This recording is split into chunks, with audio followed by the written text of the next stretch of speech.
Construction field की हमने बात करी कि जी कंस्ट्रक्शन फील्ड में इस वक्त में आपने जैसे बताया कि बहुत बुरी बुरी सूरत हाल है। वहीं कुछ इस तरह के भी लोग इस फील्ड में आ गए हैं जो लोगों के साथ काफ़ी फ्रॉड कर रहे हैं कंस्ट्रक्शन के नाम पे। एक प्लॉट होता है, वो प्लॉट होता है नहीं होता, अप्रूव्ड होता है नहीं होता, उसके नाम पर पैसे पकड़ लेते हैं और फिर वो चीज़ तैयार नहीं होती। तो क्या तरीक़ेकार है कि हम ऑथेंटिक जो भी ग्रुप है उसको उससे रब्ता करें और क्या चीज़ें देखना ज़रूरी होती है लोगों की? देखें, जो आप बात कर रहे हैं ऑथेंटिसिटी की, इस वक्त हमारी एक एसोसिएशन बनी हुई है आबाद, जिसका आपने जिक्र किया कि मैं उसका कमेटी का मेंबर हूँ। मैं कई दफ़ा उसकी सेंट्रल एग्जीक्यूटिव कमेटी का मेंबर रह चुका हूँ। उसमें आबाद में जितने भी रजिस्टर्ड मेंबरान हैं, वो तो कोई ऐसा काम नहीं करते जिसकी वजह से लोगों को ये परेशानी हो कि उनके पैसे ज़ाय हो जाएं और उनको ज़मीन या प्लॉट या उनको फ्लैट ना मिले और किसी ऐसी जगह उनके पैसे फंस जाएं जिसकी लीगल अप्रूवल मौजूद ना हो। मगर उधर ही कुछ लोग, ज़ाहिर है आपको मालूम है, हब तालाब में गंदी मछली एक होती है। मछली गंदी हो तो सारे तालाब को गंदा कर देती है। उसकी वजह से परेशानियां भी होती हैं, उन बिल्डर्स को भी परेशानियां होती हैं जो साफ़ और अच्छा काम कर रहे होते बिल्कुल। हैं। वो एक गंदी मछली, कहीं प्लॉट होता नहीं है मगर अनाउंस कर देते हैं, और अगर होता है ज़मीन उसकी क्लियर नहीं होती, प्रोजेक्ट अनाउंस कर देते हैं।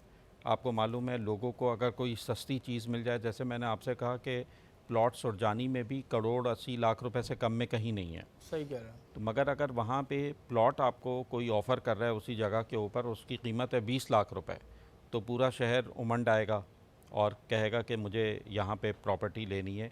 वो इस चीज़ को बिल्कुल क़त्ता नज़र रखेगा कि इस प्रॉपर्टी की लीगल ऑथेंटिसिटी क्या है, इसका नक्शा पास है, इसका लेआउट पास है, इसकी फॉरवर्डिंग केडीए से, एलडीए से, एमडीए से हुई हुई है नहीं हुई हुई। वो बग़ैर इन चीज़ों को जाने अपने पैसे वहाँ इन्वेस्टमेंट करना शुरू कर देता है।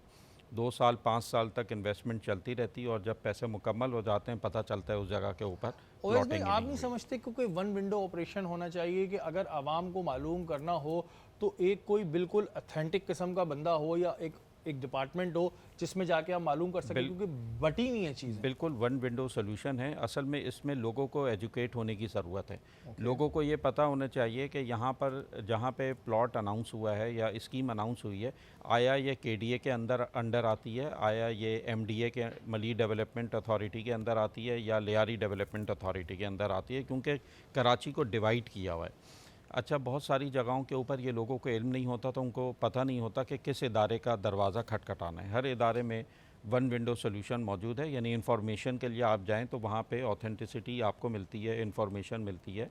वो लोग आपको प्रॉपर तरीके से गाइड भी करते हैं। सिंध बिल्डिंग कंट्रोल अथॉरिटी हमारा इतना बड़ा इदारा है, वहाँ जाएँ, केडीए जाएँ, एमडीए जाएँ, एलडीए जाएँ। अखबारात में एनओसीज़ छपते हैं। अगर उस प्रोजेक्ट का एनओसी मौजूद नहीं है जहाँ पे आप बुकिंग करा रहे हैं, आपको प्रोजेक्ट में बुकिंग कराने की ज़रूरत नहीं है, क्योंकि ज़ाहिर है आप ऐसी जगह के ऊपर बुकिंग कराएंगे, आपके पैसे भी फंसेंगे। ज़ाहिर है लोगों की कमाई है, जमा पूंजी अच्छा, होती ये है, फंस रीज़न जाती